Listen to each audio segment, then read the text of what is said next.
What I'm going to do is to give you a very short lecture read out, and then I'm going to show you some slides, and then I hope we'll have a lot of questions after that. Tomorrow, or the next time you come, I'm going to give a little talk about ordering, which people seem very confused about.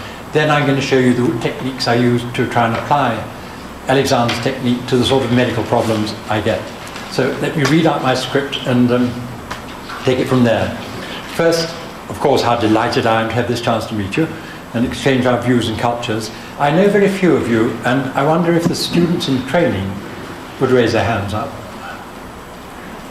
and whether the trained teachers will raise their hands up, and then the heads of training courses. So it's a balance really of all grades. One of the first things new teachers learn is not to talk about themselves to pupils. The personal pronoun I has to be dropped as far as possible. But here today you know nothing about me, and if you're to get the best out of me, I, here we go, must first embark on a personal ego trip to tell you my background, which differs from most other teachers. I've been a medical doctor for about 45 years, as well as an Alexander teacher.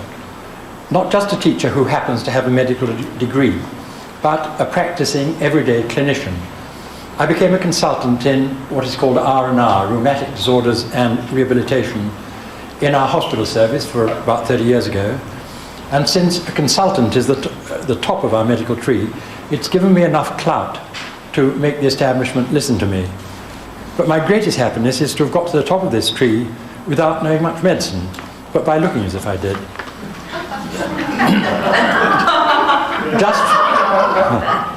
Just for the hell of it, I tried from the start to see if I could get by inhibiting and saying and doing very little, except perhaps, what do you think we should do, sister?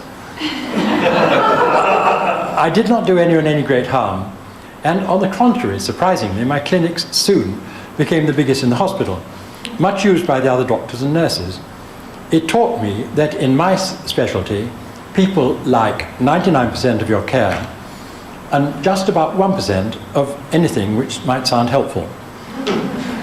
My Alexander knowledge stopped me doing anybody any great harm, and it also stopped me having to do a lot of lab tests. Most doctors don't know enough, and they embark on a great mass of lab investigations. I mostly knew when it was their use, which was wrong, and this was very often. I even found myself doing a house surgeon job and assisting a surgeon, and perhaps my only great blunder was when the senior surgeon was showing me what to do and I stabbed him with my scalpel as we both aimed at the same spot. But on the whole, I got by. My medical learning has always been through Alexander spectacles. I was a teacher before I was a doctor. Let me indulge my ego a bit further. I was a classical scholar and turned to medicine fairly late, only to find that much medical science was excruciatingly boring to me. At Oxford University, I passed the medical exams, being blessed, fortunately, with a short-term memory, so that I could forget it almost right away. And I stayed on to work in Sir Charles Sherrington's lab to get an MA in physiology, as well as the medical degree. My personal tutor was Eric Liddell, who, with Denny Brown and John Eccles, wrote the classic book on reflexes, and he also edited the Journal of Physiology. But mostly at Oxford, my interest was sport and the opposite sex, and I became what we call a blue. Not, I may say, at sex, but at various games, including tennis, at which I represented my country, Wales. These athletic activities have stood me in very good stead and have given me an entry into the athletic world, where, for example, I was able to help Daley Thompson when he was in great trouble, and where I was able to do a good bit of research in this field. It was when playing games that I had a very severe shoulder injury. In fact, the most fortunate thing that has ever happened to me in my life. And when I read Huxley's Ends and Means, I contacted Alexander himself. That was in the 1930s. Fortunately, we hit it off right away. We shared a common background and love of horse riding, and we've both been brought up in a country atmosphere which encouraged frank speech. I have a little bit of his frank speech written down here, but I don't think I'll repeat it. But he was a very outspoken man. After Oxford, I came to medical school in London at St Thomas's Hospital. That was before the war. And again, the medical teaching then was so dreary, the level of intelligence so low, and the inhuman treatment of patients so abhorrent, that I spent 9/10 of my day training with FM and 1/10 at the hospital. FM certificated me as a teacher after 1 year, although I had another 10 years working with him. And he it was who very much encouraged me to try and link up medicine with his work. As you know, he subsequently entrusted the future of his work to Marjorie and myself. But it was at the family, personal level that we hit it off, and he loved to holiday at my hometown in Wales. I could go on a lot with this autobiographical stuff, but Marjorie can fill it in very much better for you. When, after the outbreak of war, things got very tough in London, and we very much wanted FM to get out of it to the States, and he went off very bravely with his little school, with £10 each in their pocket, and they had a pretty tough time when they got over here. It was fortunate he did go, because Marjorie and I used to go into Ashley Place, that was the headquarters of his work. One morning I remember well, we walked in, and the whole place had been, front of it had been blown out. On his bed, where he would have been sleeping, palings, iron palings from outside were stuck. If he'd been there, he would have been killed. I went on to my hospital, that was blown up as well. It was a pretty horrible time, really. In the States, FM wrote to us constantly, almost every week. And we have his letters, we're going to publish them eventually. I tried to do a photostat of one of them just for interest, but we'll get them published eventually. In 1943, he came back to England. He couldn't really bear being away from the action, but suddenly he'd become a very much older man. He went to the States, a lively 70-year-old. He came back a much aged man. It has to happen to all of us. Again, fortunately, this is where my shoulder injury came in. I was taken into the army after Brook. That was a very bad battle. All doctors were shipped into the army suddenly, and although I came, no sense of vainglory, top of the commando class, they graded me. They didn't dare give me a high medical grade. I had quite a low medical grade because of my severe shoulder injury. And with a little bit of string pulling, the Cripps, Stafford Cripps and Isabel Cripps got me a posting to London, where I was in charge of a prisoner of war camp and certain activities with MI6 half the day. And the rest of the day I spent with FM. So for 3 years I had FM for half a day with Margaret Goldie and Irene Stewart, and I really got a good lot from him in that time. After the war, when I got out of the army, we tried hard to persuade FM to start a training course. You must understand there were very few of us. There was Marjorie and me, there was Pat and Walter, Dick, Walker, Eric, just very few. There were about 7 or 8 of us then. Easily the technique could have become lost. And FM didn't want a training course. He just wanted Marjorie and me and 1 or 2 others around him. But we persuaded him, and we got a training course going. Douglas Price Williams, who was here this morning, he's going to talk to us later on. He was one of the first students there, and we were all broke. We got no money. And Douglas persuaded a relative of his to find cash to set up a research program, which we did. I'll be telling you about later with slides. And this research we did then enabled the Alexander technique to get established at the Royal College of Music. And since the Central School of Speech was not far away, they wanted to be in on the act. They got in on the act. And then RADA, Royal Academy of Dramatic Art, they wanted to be in on the act. We did research with all of them. We knew this was the way to interest them. And this was the way that the Alexander technique in our country got established in music and drama. And from then on, of course, our teachers are now part and parcel of the scene in so many teacher training colleges. I'm not going to talk much about our formation of STAT. I did a memorial lecture recently, and I spoke a lot about this. But with FM's initial approval, we have letters and so on, I started STAT at our Alexander Institute in London in the 1950s with just 3 members, Marjorie, myself, and Joyce Bird, a professor at the Royal College of Music. I wrote the Constitution and the bylaws. You've got me to bless for it. But sadly, some of the safeguards I wrote in have been discarded. We're trying to avoid the bickering and hostility which has always plagued Alexander's work. The most positive thing I can say is thank God we all care so much. And since so much argument has always been about the way other people teach, I made it clear from the start that we should keep hands off, that we wouldn't work on each other. And for quite a long time this was the case. As we invited more and more people, we invited Pat MacDonald in, a little bit later Walter in, and soon the whole thing was growing quite apace. I made it clear also that whilst I thought Marjorie was the tops, that I myself was just about the worst teacher they could ever expect to meet, but hopefully one day I might learn something, and I'm still hoping. But I think there must be no vain glory about any of us. To close this autobiographical part, to give you an idea of the way medical qualifications can take you into all sorts of spheres. In the last few months, for instance, I've been part of a small group of doctors working with Prince Charles to see how alternative medicine can be fitted into conventional medicine. I've been part of 3 very good radio programs on the human voice. I've done a television program called Ageless Aging. I've been helping Daley Thompson's training group with their athletic problems. I've been helping certain politicians, both here in my country, very difficult, with their problems. And I did a radio interview with FM himself. But I'll leave the stuff about FM to Marjorie, who can tell you much more. Of course, her mother was a teacher, and when FM left Australia to come over here originally, her mother went on with the teaching in Australia, then came over and joined him and taught a bit here until she got married and had the children. Perhaps I can mention my daughter Penny, who's here, who's also a doctor and a teacher, and also my daughter-in-law Angela, who's a teacher, who's here, and my son David is also a director of the Alexander Institute, as well as head of a department at St. Thomas's. So we have a very strong family unit at the Alexander Institute, plus our teaching team, which we built up over the time.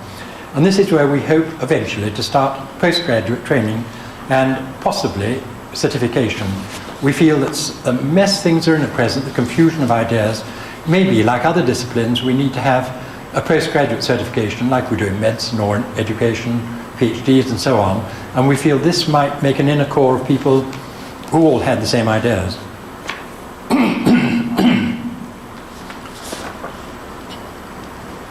At this point, I can launch off in many directions in an attempt to give you something valuable to get from me.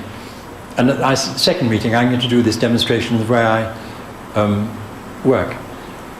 When Michael suggested this masterclass idea to me, I told him I had no idea about masterclasses. And what I did suggest to him that I might do a use profile of anybody who had hit a bit of trouble and who might like to have my particular eye look over their use problems. Many teachers and students either send their pupils to me because they got stuck or because they themselves have run into something they hadn't bargained for. But clearly time is limited, and I can only say, as I've said in my books, that if you run into trouble, if you run into pain as teachers, there's always some demonstrable reason why it's happening, so don't despair. What I'm going to do is to show a lot of slides and talk over them, and then we'll have questions. But first, if I can be as light about it as I can, I want to give you my Alexander Credo. A few salient points.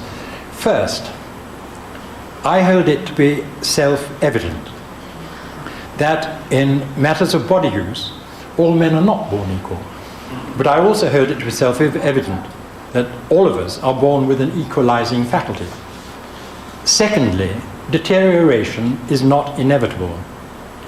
Once we can escape from the ghettos of misuse to which we are beckoned, to grow older should be to keep growing up, not growing down. But there is upright and there is up wrong.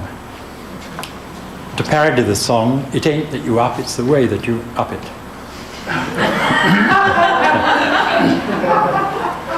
Thirdly, we were not born knowing how to use our bodies well. There is no prearranged system of reflexes which will do it for us if we will merely stop our meddling brain. It all has to be learned by the patient use of Alexander's principle. Fourthly, in our behavior we are endgainers. I could go on and on about this, but we all know about that. Fifthly, our awareness of ourselves fluctuates wildly. Our lives are full of contradictions. The Nazi who gassed people by day lovingly kissed his wife and child at night. the starfish on the seashore, if you put a piece of food either side of it, as it tries to get both bits of food, it pulls itself in half. Our bodily contradictions are not so fierce, but they are equally lethal eventually. We cannot dare to compromise. Sixthly, principles are expensive. It's easier to flow along with the tide, to look after the main chance, to keep things all a bit vague. Honest use becomes lost. The Alexander principle is no exception. Although simple, like most honest principles, it's expensive. But as one of my pupils, Carl Rogers, said, the facts are friendly. All of us teachers should have it on our wall. The facts are friendly. To find out how friendly they are, we may have to drop out of the mainstream for a time as we resuscitate our use. But surprisingly, our backwaters begin to attract others to the non-end-gaining life. Not necessarily brown rice, muck and magic, chants of Hare Krishna in the ashram. It doesn't need cults and gurus or master teachers. It does need master learners and the existence of a few like-minded people. Seventhly, we can no longer trust the theologians, the doctors, the biologists who don't know about good use. The good Lord has given us so much free will that unless we eliminate bodily ignorance, the temple of the Spirit becomes a ruin. 90% of the bishops of our Church of England at a synod, that's the main meeting, were so pulled down that their mouth fell below the level of their shoulders. And if you can imagine that, and if you look on the, look on the box, politicians, announcers, whatever, when their mouth falls below the level of the shoulders, it usually does, don't trust them. Even if it doesn't, don't trust them.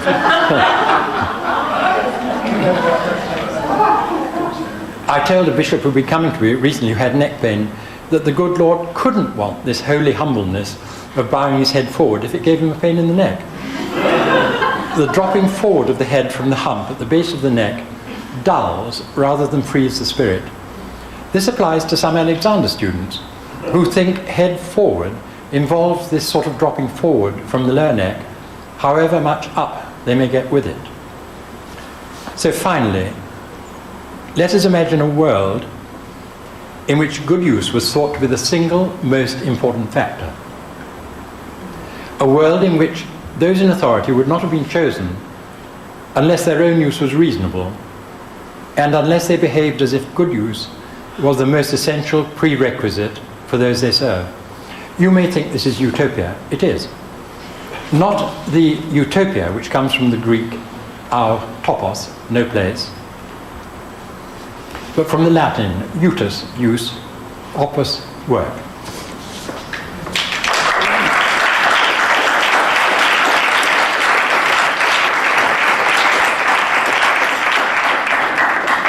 Could I suggest that, since it's a bore to be sitting around so long, that perhaps you all stand up, forward and up, so that the releasing of the neck back isn't horizontally back, but it's diagonally up and back, as FM used to say. And I show them on this sort of rubber skeleton how most people get collapsed down at what I call the hump, and how the neck then drops forward, and how forward and up involves releasing at the top of the neck, whilst at the same time the neck is coming up and back in this sort of way.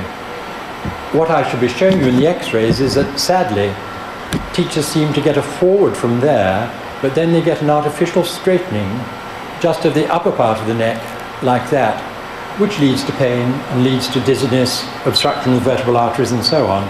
But I'll show you these when I can just get the x-rays.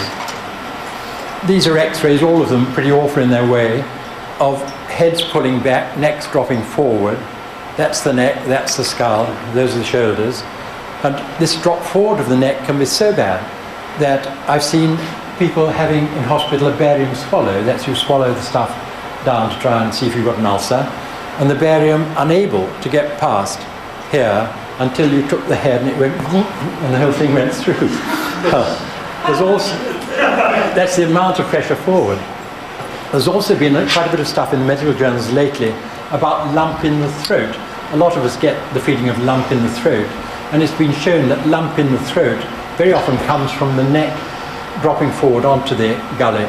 It's very interesting that connection has been made between the use of the neck and the sensations which we all get from time to time in the throat.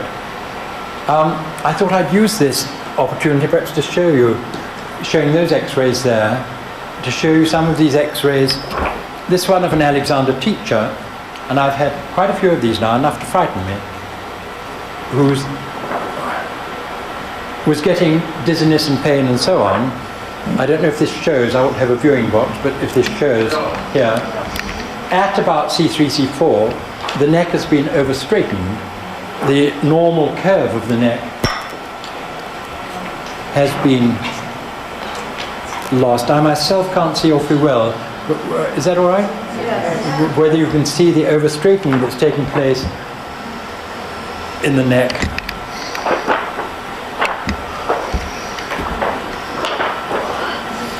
That's another one there, that's a more pathological one there. This is what I call the dying tulip, which we had enough notice of the lower neck. FM, when he took us, had his hand on your head there, but his elbow, his arm, was often down your back like that. So he's giving you the work through your back and taking your head from there. Or he would use the back of a chair. He would take you to the back of a chair and either use the top of the chair or, most difficult, a little book put against the chair, which you had to use yourself so it didn't fall away, and yet you had to press so hard that it would crumple up. So this was very delicate. He would use a book sort of like that, which he just held, just touching against the back of the chair. Anyway, that's my one real crab, which I feel must be sorted out. I think all of us have such different ideas of what head forward and up is, that I would hope that perhaps we'll be able to get our ideas much clearer in our heads of what we mean by it. This is a nice illustration of somebody, as I was showing, they're dropping the neck forward, 1, 2, 3 lines of the grid, a little triangle in front of the neck there. When he's been re-educated a few months later, the triangle has become very big. The neck has come back, so it's 1, 2 lines of the grid instead of 1, 2, 3. The lower back has come back and so on. And from the back, I published him in various places already. There's originally much tension in the neck, tension in the shoulders, tension in the buttocks, little dimples in the buttocks. When he's worked on himself, as he did, he had lessons, went away, worked on himself, and came back using himself like this. Free neck, freer shoulders, support in the back, free down here. And that's what we're after, trying to attain this sort of resting state of the body. I thought I would run down through the body the sort of medical problems which I hit and the sort of misuses which we hit. These difficult twists at the base of the neck, some S-bend, scoliosis at the base of the neck, and you must all know how difficult these things are to help. It's like the Balinese dancers who move their heads. That's just like that. And they're very difficult. I work with them, as I'll show you tomorrow, with head in slight rotation, lying down. I turn them simply because I can get my hand to the awkward spot more easily. It's technically easier to work on them. Here's another one, I'm trying to illustrate different sort of facets of misuse. This little girl with, I think the ethologists call it a releasing action. She tips her head in a cute way over one way to make people think, what a sweet little girl. They're still doing it at the age of 50. This is one of our television producers, quite revolting, with this simpering, dropping over action of the head. It's like Nanny used to say, if you pull that face, it'll stick. And my God, it does. These attitudes, if they're taken up, and without the wind changing as well. This is the X-ray of the sort of typical X-ray with this little S-bend at the base of the neck. These will come back from your radiology department called NAD, no abnormality, time after time. And another one there with a gross distortion, awfully difficult to work on and release. Important because you, like me, I expect, see a lot of people with back pain. 89% of the population in our country will have severe back pain at some time. By the time they come to me, they've had everything. They've had laminectomies, they've had injections, they had every physio in the world, corset, traction, you name it. None of them have had their dorsal spine x-rayed. This is the chest spine. The kink in the neck is compensated by this dorsal spine curve. This produces a displacement of the thorax. The rib cage drops in on the affected side, which means every breath is putting a wrong use onto the lower back. And the massive, in many people, upper back is wrong on the lumbar spine, and this then predisposes to back pain. I put an advert in Pulse. I had an article, I was interviewed in Pulse, and I said that if any GP would produce me a chronic back pain patient, I would show him physical signs demonstrable that nobody else had spotted. Nobody took me up on it, but it is a fact. I reckon to demonstrate, and the important thing is signs which, when altered, the back pain disappears, and this is it. I reckon almost get 100% improvement in back pain now, almost that, unless you've got the people with a vested interest in back pain who use their back pain against their husband, against their work, or whatever it is. These are difficult, the people like that. Running down, you get the shoulder tensions, which start quite young, age 9, whatever. These things start very young. This is a physical education student. I put her up to show how tense the shoulders are. All the physical education students we did a lot of research on have these awful fixed shoulders. This is a more interesting one. This is a chap who was in the Marines and wanted to get out of the Marines, didn't like being in the services, and he kidded all the doctors, everybody he saw, that he got a very severe pain. Eventually they chucked him out and they gave him a pension. He came to me because he got pain he couldn't get rid of. I call these people pain makers, and he was making the pain, but he didn't know how to stop making the pain, and he was very reluctant to stop making the pain. He had this vested interest in his pain. So these sort of people take quite a lot of time to and patience to re-educate, because they have a vested interest in their symptom. This is the what I was saying about the thorax, the chest, displacing over sideways, so that a line from the shoulder goes through the buttock, a line from that one misses it, but notice his jaw is visible, his elbow is back, the scapula is visible, so he is obviously rotated and displaced sideways. And these you'll see a lot of. We need to know about it. You can go on directing the head forward and up till kingdom come, and they are not going to get rid of this unless very easily this knowledge can be incorporated into their back lengthen and widen concept. So they go on to old age with this sort of awful shape and with backs like this, of which they know nothing. She thought she was straight, but you're carrying around the most preposterous misuse in their bodies. I thought this was interesting. It's a polio girl who couldn't walk and had great difficulties, you can see, getting into a chair, throwing her head back, throwing all this back. Very difficult.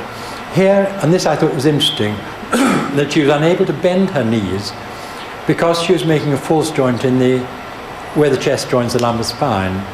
Here, where I got her to let her back come back, suddenly she was able to let go and let the knees bend. And we got her walking, and we got her fine eventually. But it's interesting, this disjunction between the upper back and the lower back. Like that. You'll see these, I'm sorry to show you this, but you'll see them.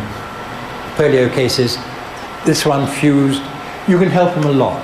Just teaching them to inhibit, to work on themselves. Lovely people, because they don't need excuses. We all need excuses. They've got their excuse, and most of them are lovely people and work really very hard. I'm showing you these because you may see them. This is ankylosing spondylitis.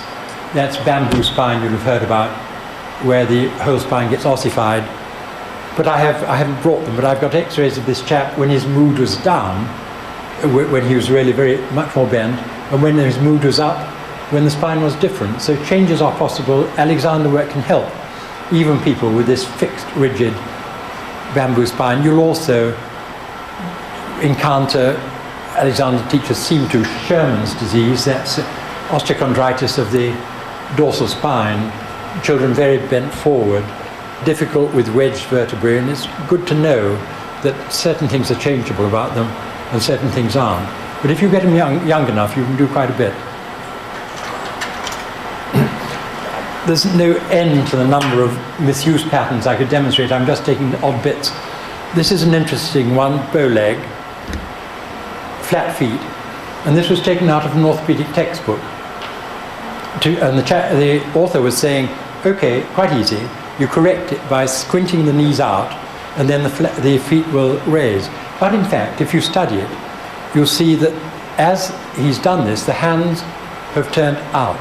And one can deduce that this specific gaining movement of the knees has induced some misuse higher up in the body. I thought this was quite interesting of how the end gaining approach in a specific part is probably putting other bits of the body quite wrong. I don't know how, perhaps I can go on a little bit. I always get asked about what are the factors that produce misuse? And one has to run through a whole gamut of things that seem to produce misuse. I talk a little bit about the physique factors. These are the Sheldon somatotypes.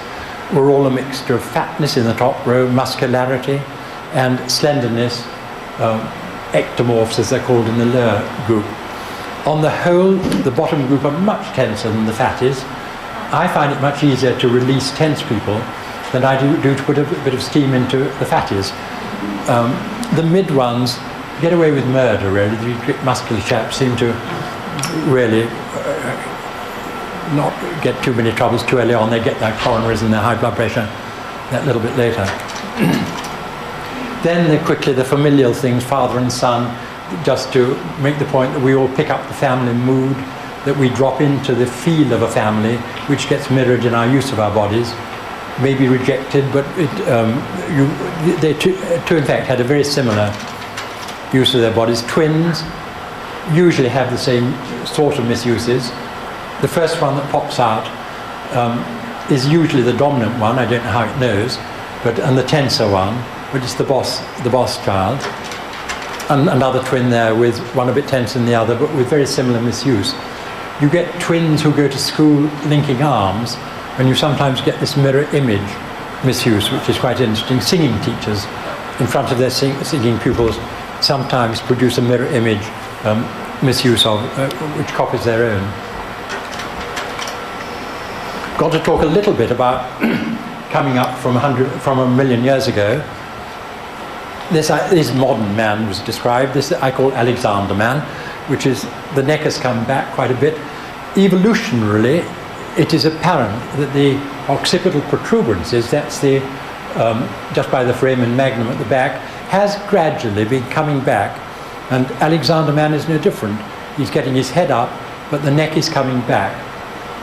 I see plenty of those in my clinic still. They're still around, lots of them, particularly in the political world. This again, occupation, bending over, a dentist taking teeth out. This just as a type of the things we do all day long. Our occupations inducing a manner of use. School, children, when they get to school, begin to slump, begin to collapse. None of this is noticed. It tends to be the family who pick it out. I'm sure all of us want to get this work into schools, but first we've got to get the dance teachers, the PE teachers, any school doctors, anybody who looks at them to vet them. There should be a use profile of every child. There will be eventually as they go into school, so that year by year you begin to see which child is going really badly wrong, and then you pick these out. This is before all of them have Alexander technique, which we hope. This is an interesting sequence, not of a boy I took, but of a boy going through his growth spurt. We must all get the children before they go through into their growth spurt. And this boy, as you see, has head to one side, hand drop, shoulder drop, lordosis, wing, scapulae, and so on. People will tell you these disappear at adolescence. They don't. They get worse. And this is age 15. The head now shooting off to the side, still lordotic, more tense here, hands still lower. And then the other one, 17. Again, the full misuse pattern is there, and in fact, pictures we got, he gets slightly worse. How can we expect, as Alexander teaches, to alter these misuse patterns in a day, a week, a month, a year? What we've got to see is that there are, in our body use, we can divide it up into two factors. Attitudes, momentary attitudes, that we take up in response to the immediate stimuli, but also dispositions. These are the actual shapes of the body, the way the bones have gradually been made a certain way, the muscles fibrosed and so on. By our Alexander technique of giving a stimulus, inhibiting, ordering and so on, we can begin to modify attitude. This is a lot, but it's only by constant directing, learning how to direct the body, that we will gradually begin to modify these dispositions. Dispositions, they restrict us. They mean that we can only have a certain range of action. And my whole thesis has always been that we need a neutral, resting state to which we can come back after activity. Other work we did just for interest, we did silhouettes of students. Could they recognize themselves? None of them could. But they all recognized one of them who was thought to be was the school buffoon, somebody thoroughly devalued. And it was quite safe to say, that's old so-and-so. They didn't pick out one who was head of games and was very special, although she's very misused, because she couldn't be wrong. It just shows what sort of influences our value judgments in these cases. This I put in one of my books of an ice dancer who bent backwards on skates, picking up handkerchiefs backwards. An impossible task, you'd think, but without having a general sense of use, and she developed appalling back pain, again, which hadn't been spotted by various doctors. But it seems incredible that she could do what she did, balance-wise. This is put up just to illustrate an art critic who brought this Piero print in. He said, that is the best use I've ever seen, but it has the same misuse of the hip, which he has. There's the same throw of the hip out, which he hadn't noticed till I said, look, there is this misuse there. And it makes one wonder how much one is colouring one's vision of the world by one's own central imagery. We know Modigliani was supposed to have astigmatism, that's why they all go ski with his paintings. But I think from our appreciative point of view, it's just how much our own body use is affecting our perception. This again is just a girl who was pulling down, obviously. I do this to show obvious things, and then not pulling down. And a lovely situation when I first started lecturing to the Royal College of Surgeons, a lot of surgeons, very stuffy, and not liking me at all. I was going on, I was doing my best to get them listening to me, and I put, where have we gone?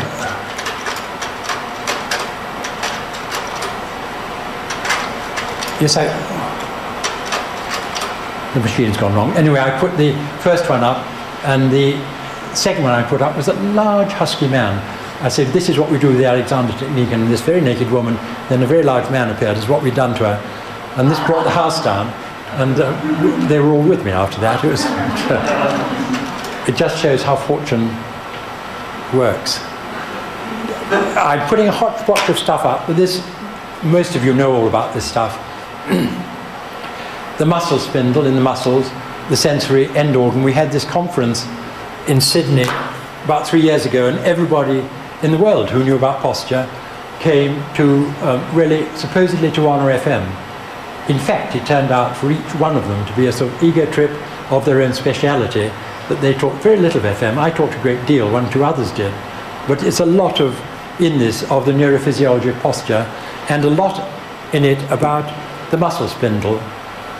This, as you know, is the sensory end organ in muscles, like the eye or the ear. This picks up the amount of tension we're making in our muscles. And if you cut through the spindle there, that's the spindle cut through. This is the muscle on the outside, the muscle you do things with. Inside the spindle, there's a little other muscle, the intrafusal muscle, which has its own outgoing nerves and own incoming nerves. And it's always seemed to me, this was the mechanism of priming. This must be the mechanism of directing, because it connects right up to the consciousness, this whole mechanism. And this seems to me very possibly the way in which we develop awareness of our bodies. The point is that when the overlying muscle is tense, I think you know all this stuff, the spindle blots out. It stops working. When the Alexander teacher takes you and lengthens the muscle, then that's the effective stimulus that makes the spindle fire off.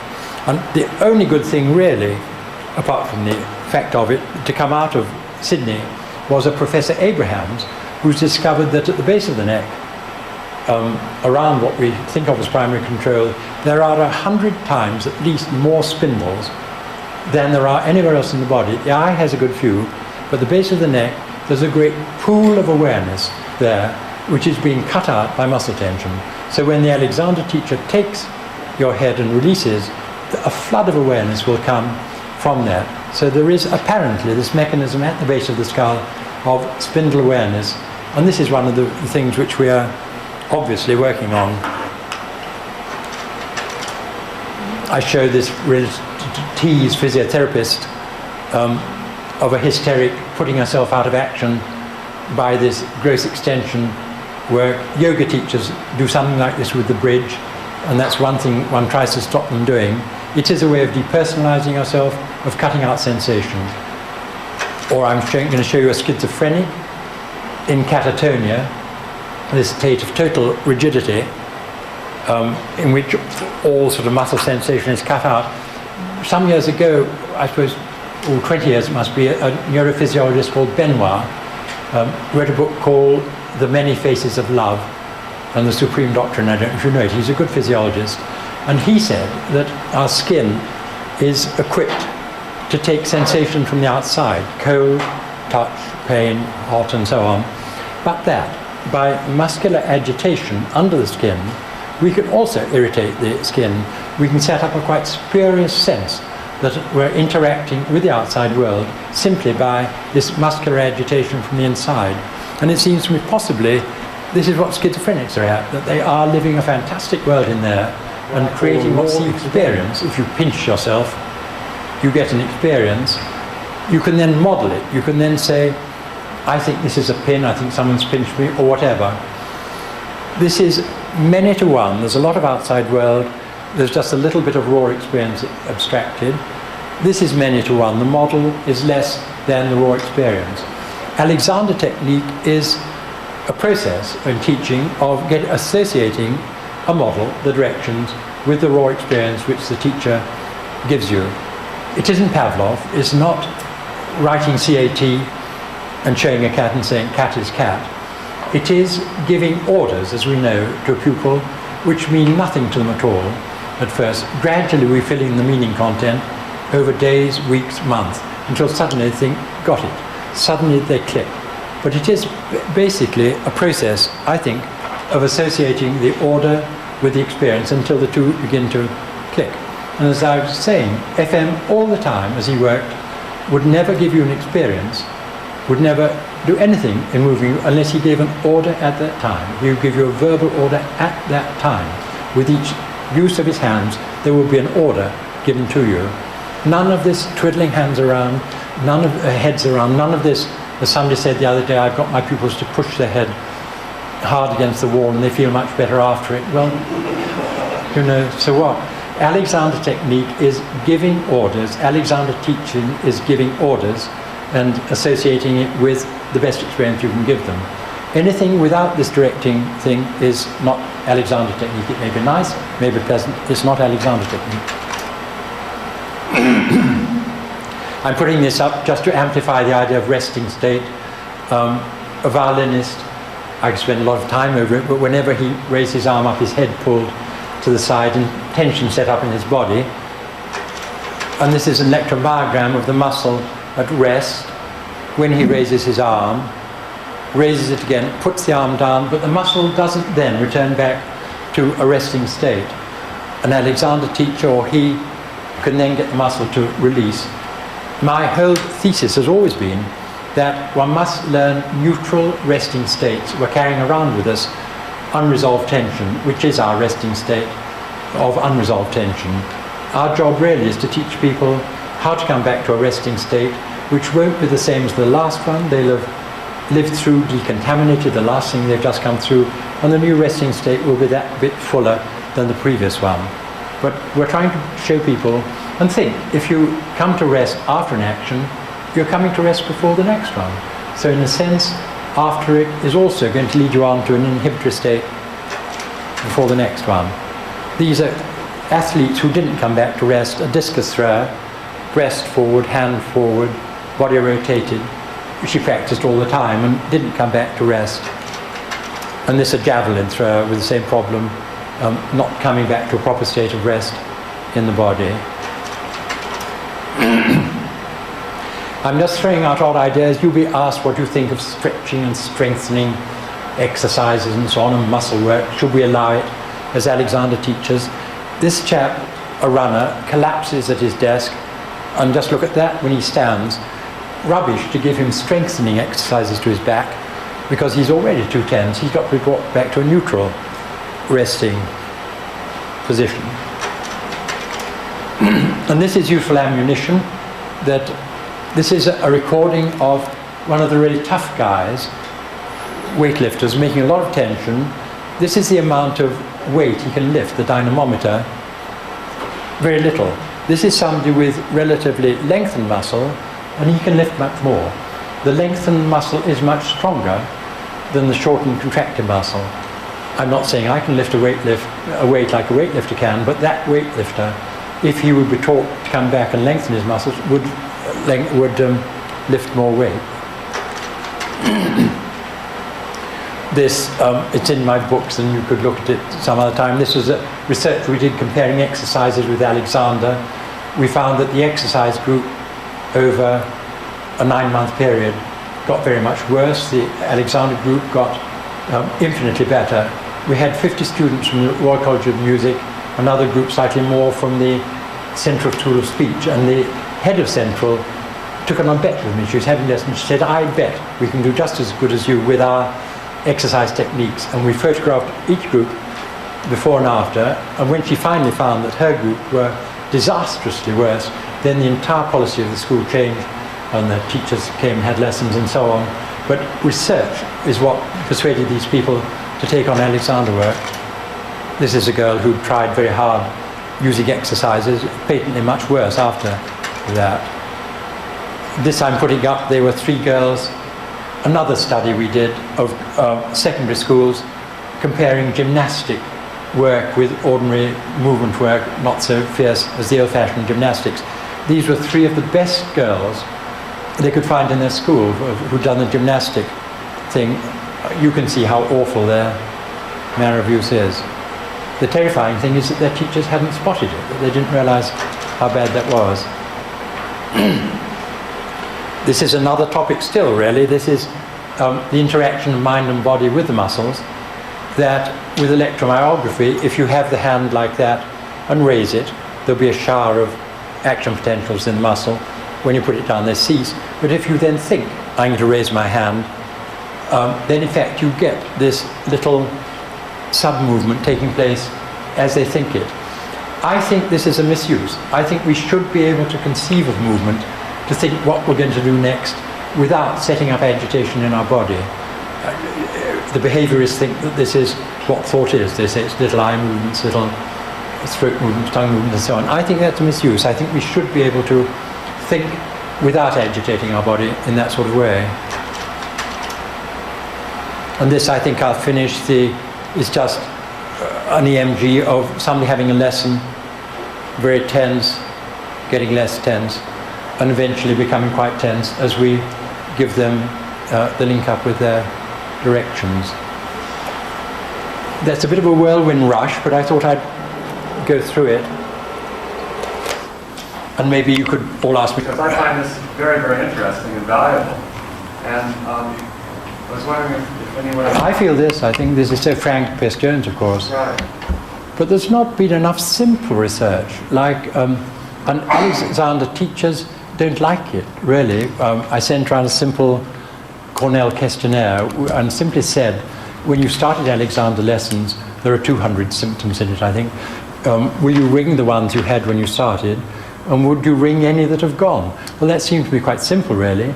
And one got really very cross replies, like, piss off, or I'm not interested in this. You know, they really didn't like it. I got very few people, but why? I cannot understand. It was anonymous. Their names wouldn't be known.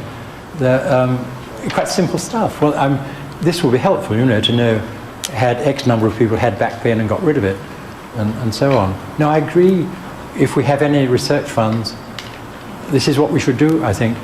We've got the forum. The Prince Charles Colloquium now, fortunately, have asked me to present papers, and also they want an extensive bibliography. This is right to a very prominent theatre to show it in, that's at the Royal Society of Medicine, where this will be published. They want everything good that's written about Alexander technique. I said, right. And I went back and looked, and there wasn't much, really. I'm hoping that this new thing of 100 things from Alexander by your... somebody's written up a new biography, haven't they? Right, yeah, I'm hoping this will contain much more, but it's rather frightening when they ask us, what have you got, to not have very much to show. I agree with you, this is what we've got to do.